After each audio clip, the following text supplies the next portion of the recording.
Good afternoon. So my role is to give you the other part of the headlines, so hotels and alternatives. So I will be in that alternatives and predominantly focus on student housing, which I don't know whether you have seen the new ranking done by ULI and PwC, that when you look at the top 10 of the 23 asset classes, then the rented residential, starting with co-living, student housing, micro-living, you know, out of top 10, 7 of them are basically of this nature, including senior housing. So I will be talking about one of them, or the biggest one of those alternative asset classes from rented residential family and student housing, and then later micro-living and co-living. A bit about us. Well, we are a research firm based in Vienna, 4 offices globally, at basically data from Americas, UK, Europe, Asia, Australia. Our role is to provide a certain level of transparency and details and rigor. We are a research firm only, we don't do transactions. Our data is following certain code of conduct of UN and SMR, which we are part of. And this way we cover 5,600 buildings in this asset class with detailed KPIs. So as Richard mentioned, we cover continents, countries, cities, districts, and particular buildings and data about them. So that's where the data will be coming from now. So transactions first. Well, by level of transactions, student housing represents 2% of the global transactions in the world, which is about 17 billion now. The most mature market is the United States, followed by UK and now Western Europe and the rest of the world. The pattern I wanted to show you over here is that after the first initial 4 years of the certain growth, is usually then 4 stronger years. Same in the UK, and we can see over here we have 4 stronger years, but we are aiming at a level of 2 to 3 billion per annum, and we believe this will go up to 6 billion. Especially, we monitor about 592 projects in pipeline that are coming to the market in 2.5 years in UK and Europe. That are worth 16.8 billion euros coming to the market in the next 2.5 years, which gives you an idea that that bubble in Western Europe and the rest of the world will be more sizable. So we can expect quite a boom. So demand, by what it is driven. So first of all, number of students, especially international students, is increasing. And is increasing in economically difficult times, whether it was dot-com bubble or recession or the Great Recession around 2007, 8, 9, you can see the numbers are growing. So the demographic is strong. It's it has received a sort of a nickname of a recession-proof asset class, or some people say it's counter-cyclical. And that drives the capital to this asset class recently. There is much more capital than opportunities these days, especially with institutional investors coming to this asset class, reparking their capital from retail and office, which is anticipated to doing not as well as today, probably in 2 years from now, and looking for rented residential product, part of which is student housing. Is what you see in that colorful spectrum of destinations is that not only investors found out this asset class, but also destinations. So the countries and cities are stimulating more students coming to their destination. So they have 5-10-year strategies. They have 2 to 5 million budget for the marketing. They pay incentives to overseas education agents to send students their way, and this way. We have targets, strategies, and budgets to have more students because, like, for example, we worked with the city of Den Haag 3 years ago, and they created a platform of academia, commercial sector, and city hall. which means the academic sector is interested in more students because of the more paying customers, let's say, and more talent to their premises, not losing jobs if they have more international students. The commercial sector, Shell, Criminal Court, they wanted more talent, more talented employees, which they don't necessarily have enough. However, so roughly 30 to 40% of international students stay after graduation, means that they represent the potential talent for the city. And the city hall wanted the lifetime taxpayers. So all these three put together their strengths and budgets and created a stimulation for the city to have more students. So this way, this asset class has become, or came from an underdog, from a niche, to a very attractive, very liquid, transparent, documented asset class, which brings more money, which brings more transactions, and more appetite for even developers to bring new product to life. So these are 100 selected cities in the world, a number of students, and there are 4 categories: the supersized cities with 200 students and more, then big cities, mid-size, and niche cities. This segmentation is important for the strategy, so some big players like Greystar and others, they have to go to tier 1 cities or big and supersized to deploy volume, but there are some more speculative or opportunistic investors who want to be in cities of the yellow nature over there, which we call tier 2 cities by population, but tier 1 by student population. And they don't necessarily represent possibility to build a 1,000 beds student housing building, but they are still quite good opportunity for this asset class. Then we have number of international students, which in continental Europe represents an important part of the target audience. So this new modern student housing product is not only for local, domestically mobile students, but also internationally mobile students. Therefore, the metrics on this target audience matters as well, if not even more in some cities.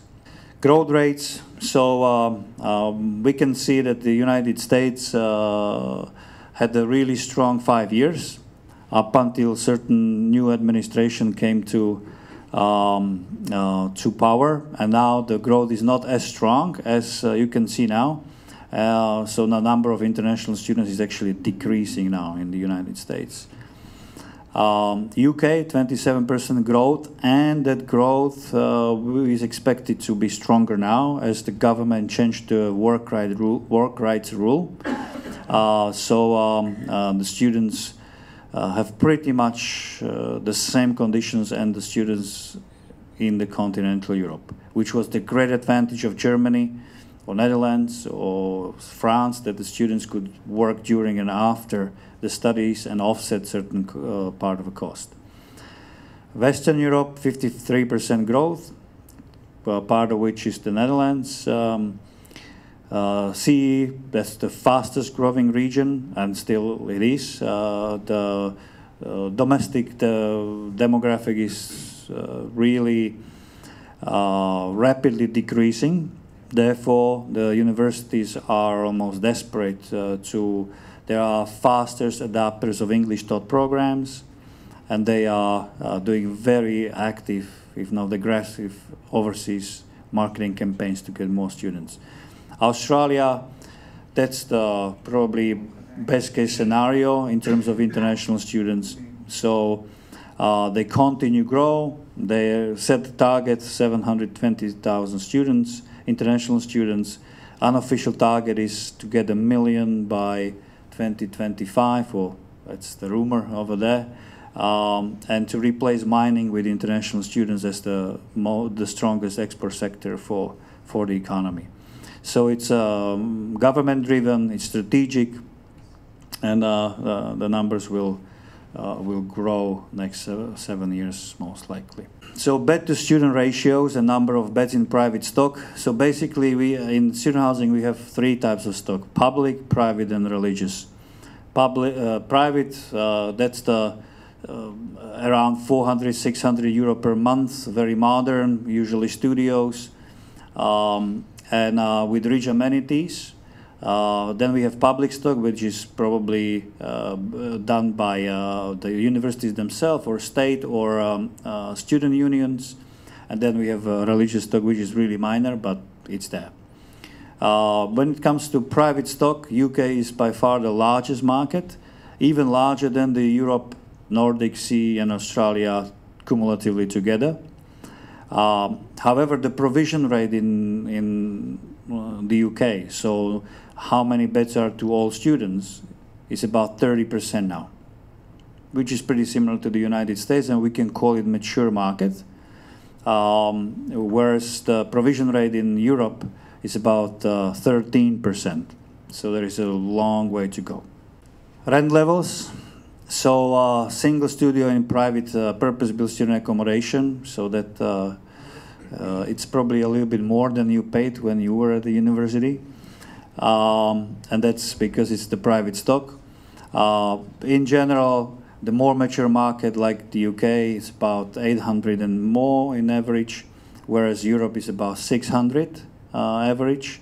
In some cities like Aachen less, in some cities like Milan more. But that's roughly the price levels.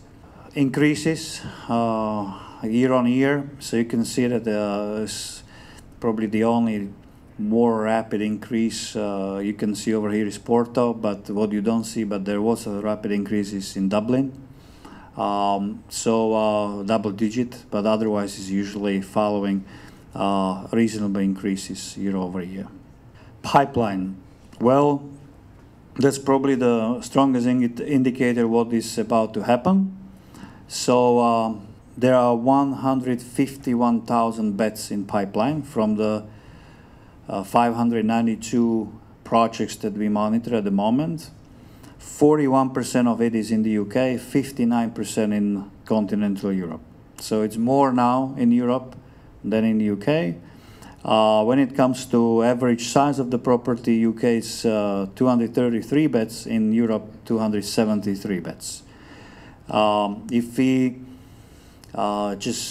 I simplify it, if we multiply it by the average transaction price in particular countries, then we're talking about 17 billion investment coming to the market. When we had similar presentation at MIPIM a year and a half ago, together with Richard, there were 514 student housing companies involved in this asset class. Now we are a year and a half later, or a little bit more, there are more than 700 companies. So you see that the influx of the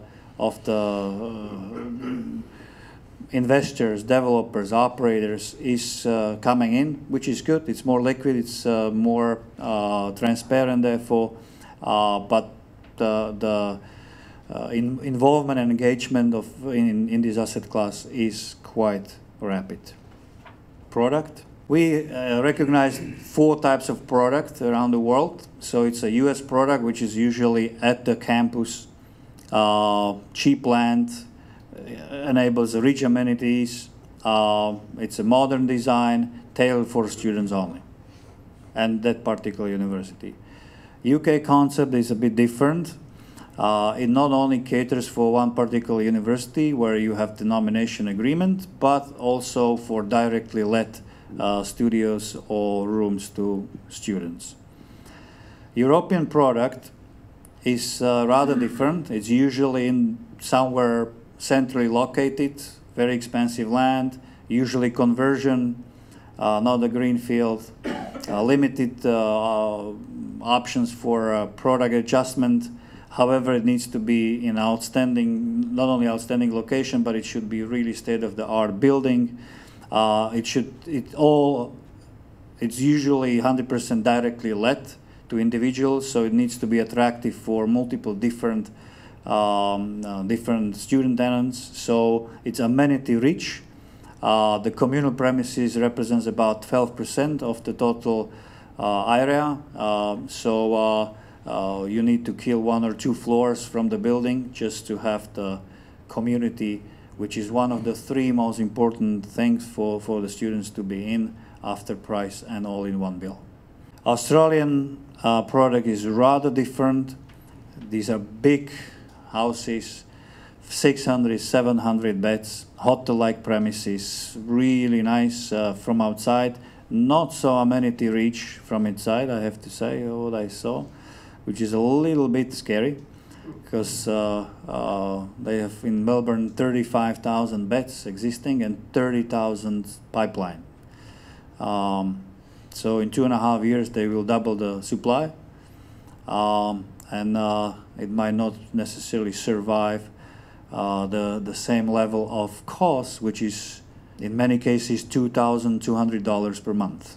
They're thinking about a more affordable product, not the 6-star, but probably 3.5, 4-star product with probably not only single studios, but with single share rooms, or cluster rooms, etc.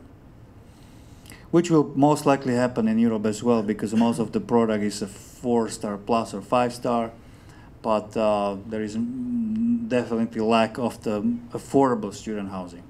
As we monitor all these 5,600 buildings, we are able to see what is in the building, each of them, and what amenities, facilities, and utilities they have there. And some of them are really modern. So it's not just rooms and entrance, but besides the standard ones like library, study room, game room, cinema room, etc. There are some new ones like bike sharing station, rooftop terraces, pools. There are event premises and event managers to organize the life over there, co-working areas. So it's really amenity rich to create a community.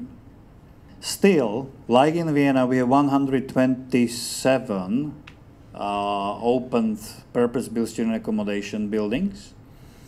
But as you can see, the segmentation here, most of them have less than 5 amenities available. So they are dorms, or between 5 and 10, which is still considered as the not so competitive product. So usually the new modern private stock has more than 10 amenities, and you can see only 11 buildings like this in Vienna, which is the 3rd largest city by international student population in Europe after London and Paris. So still there is a room to go. Like Vienna is missing 6,000 beds, but not necessarily beds that are dorms, but beds that are probably affordable, modern student housing. This is also featured over here, so you can see what students want. So now we talk about what's offered, but what do they want? So these are results of the student surveys that we do in particular cities, over about 10,000 students per city. And they basically, you can see some West Europe, East Europe, and you can see Tier 1 and Tier 2 cities over here.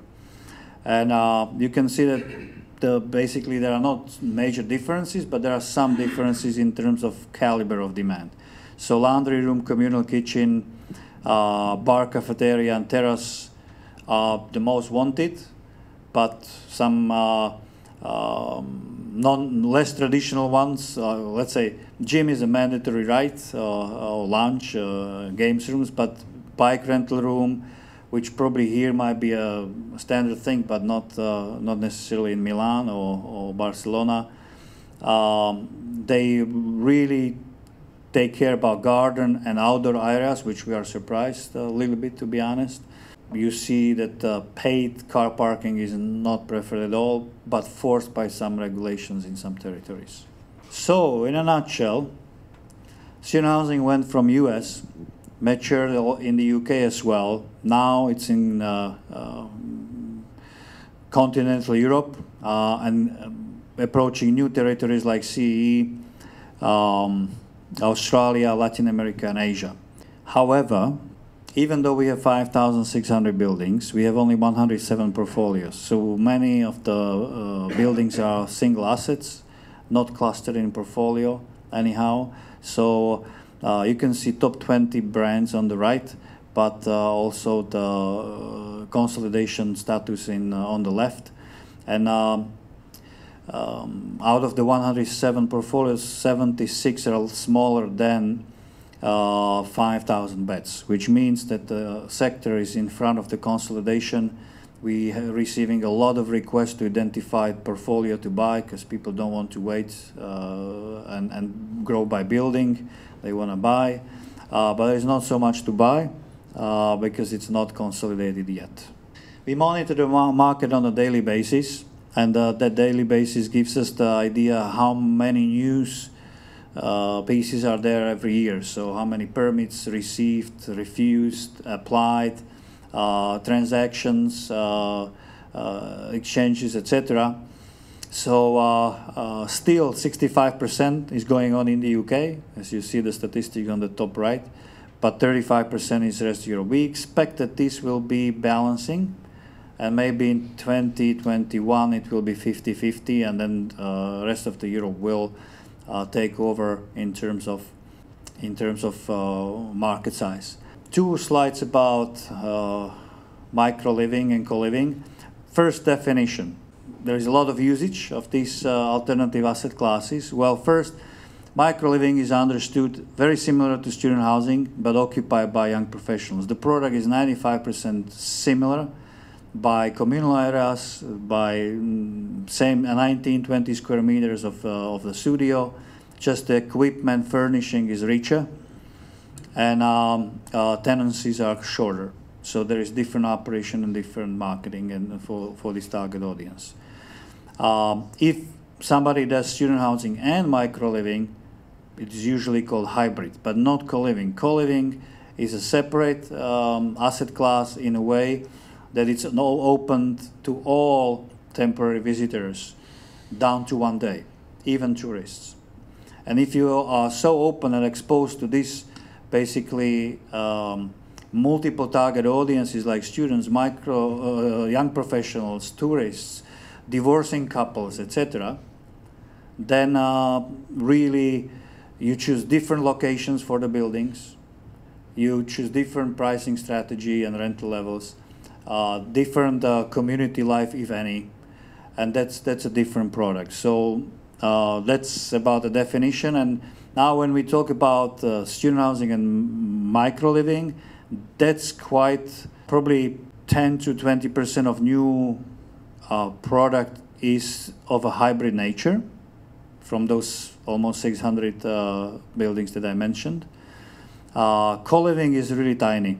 As there is a new report recently, there are 23,000 something beds only, while we have 1 million beds in private stock in student housing.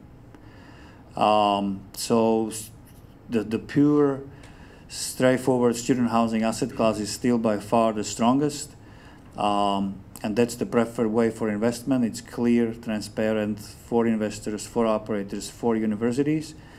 In some territories is blended with micro-living, especially in Italy or US or Germany, because they have to. They have economic pressure to go to higher rent, so they need to allocate some percentage of the building to young professionals. But co-living as such, it's very popular. It's #1 in the PwC ranking of asset classes, but it's really tiny so far. So what are the differences between student and micro? Well, very little. As I said, 95% similar.